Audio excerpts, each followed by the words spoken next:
चैतन्यानं भरलेली व सळसळती अशी ही शिवस्वराज्य यात्रा आज आपल्या मान तालुक्याच्या परिवर्तनासाठी या ठिकाणी आलेले आहे आणि ज्यांच्या नेतृत्वाखाली ही यात्रा राज्यभर परिवर्तन करते ते आदरणीय जयंतरावजी पाटील साहेब,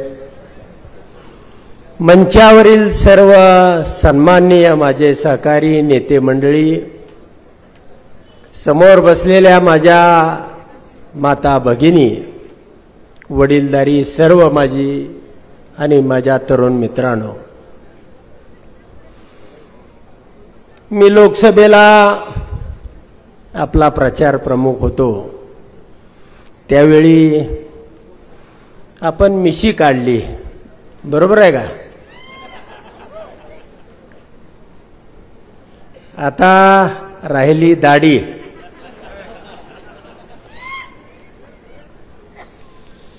आणि यासाठी ही शिवस्वराज्य यात्रा तुमच्या या मतदारसंघामध्ये आलेली आहे.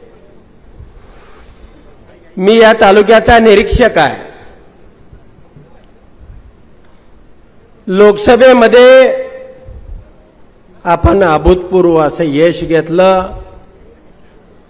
दरेशील भैयाचा मी प्रचार प्रमुख होतो आणि आपण या दोन तालुक्यामधून पाठीमागे राहिल्यानंतर जयंत पाटील साहेबांनी माझी या तालुक्याच्या विशेष निरीक्षकपदी नेमणूक केलेली आहे. आणि मग आपल्याला कार्यक्रम पक्का करायचा आहे, बरोबर आहे का? सगळ्या तालुक्यामध्ये फिरत असताना मित्रांनो, एखाद्या माणसाला जर सातत्याने सत्ता आपण दिली तर तो माणूस माजोर आणि शिरजोर होतो.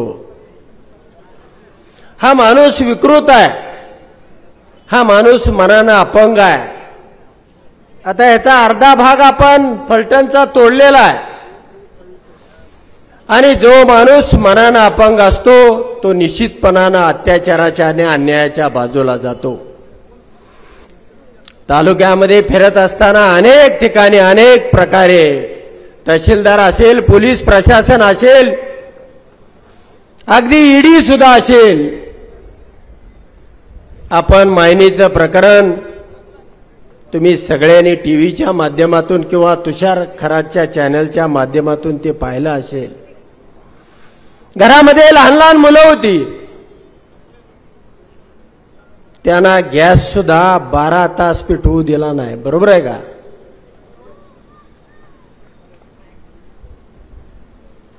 आणि ही कसली सत्तेची मस्ती. हा तर माणूस रामाच्या पार्टीत आहे. राम असा होता का? राम दशरथाच्या पोटी जन्माला आला होता. हा माणूस कुणाच्या रावणाच्या पोटी जन्माला आलाय का काय? बरोबर आहे का? तुमचा थोडा आळस घालवावा लागेल. मी काही देशावर राज्यावर बोलणार नाही. माझी नेमणूक फक्त इथल्या ह्या दाढीवाल्यासाठी केलेली आहे.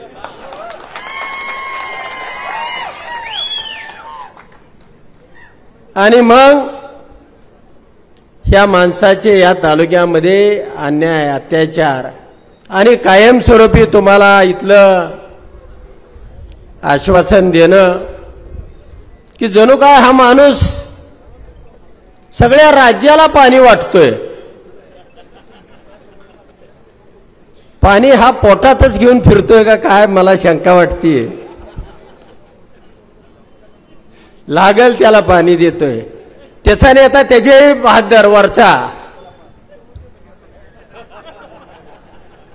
तो तर धरणं भरतोय का नाही? हे सगळं गडी आपल्या पोटातच पाणी घेऊन फिरतायत. मित्रांनो, कोणीतरी तुमच्या हक्काचा, तळमळीचा, तुमच्या विचाराचा आणि तुमच्यामधीलच माणूस असल्याशिवाय कुणाच्या तरी अंतकरणाला भिडल्याशिवाय, कुणाच्या तरी आतड्याला पीळ पडल्याशिवाय तुमचं भलं का 15 वर्षामध्ये झालं नाही? का आपल्या मागचं दारिद्र्य हटलं नाही?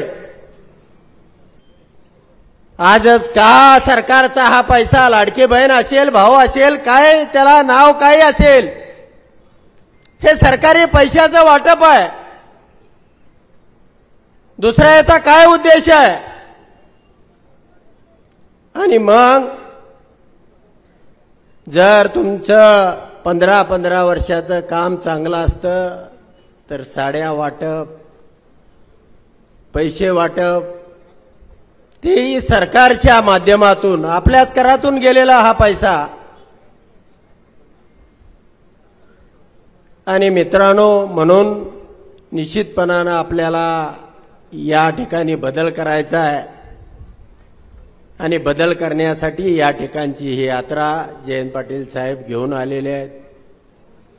पवार साहेबांच्या विचाराने या राज्यामध्ये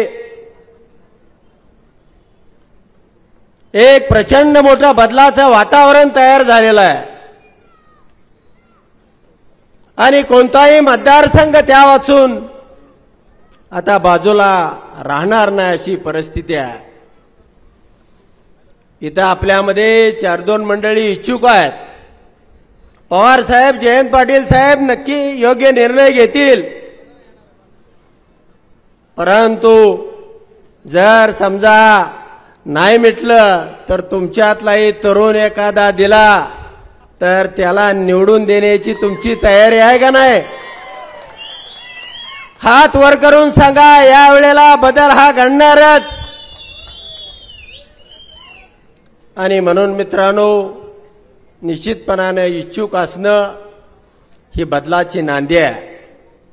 इच्छुक हे असलेच पाहिजेत, पण आपल्यामध्ये तोही फेर पाहिजे. कारण हा तालुका 2 तालुक्यामध्ये, गटातटामध्ये विभागलेला आहे. फक्त एकत्र यायचं आहे. आणि एकत्र आलो की निश्चितपणाने या ठिकाणी परिवर्तन आहे. मी अनेक ठिकाणी जवळजवळ अर्ध्यापेक्षा जास्त गावामध्ये मी येऊन गेलेलो आहे. अजूनही माझा काय भाग फिरायचा राहिलेला आहे. आणि तो भाग फिरून झाल्यानंतर निश्चितपणाने आपण एका टप्प्यावरती येऊ. आणि इथला उमेदवार हा आपल्याला कोणत्याही परिस्थितीमध्ये निवडून आणायचा आहे, बदल करायचा आहे, ही तुम्हाला खात्री देतो. आणि त्यासाठी मी तुमच्याबरोबर एक सहकारी म्हणून, एक मित्र म्हणून, एक दोस्त म्हणून, तुमचा मुलगा म्हणून तुमच्या बरोबर राहणार आहे.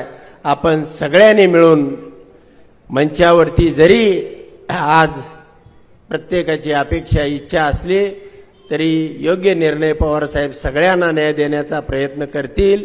आणि आपल्या पुढं एक आणि एकच उमेदवार येईल आणि त्याचं नाव असेल शरदचंद्रजी पवार साहेब.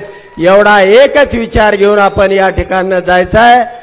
आपण एवढ्या भव्य संख्येनं आलात आणि आम्हाला निश्चितपणानं या ठिकाणी खात्री दिली, त्याबद्दल आपल्या सर्वांचे मनापासून आभार मानतो आणि या ठिकाणी थांबतो. धन्यवाद. एबीपी माझा, उघडा डोळे बघा नीट.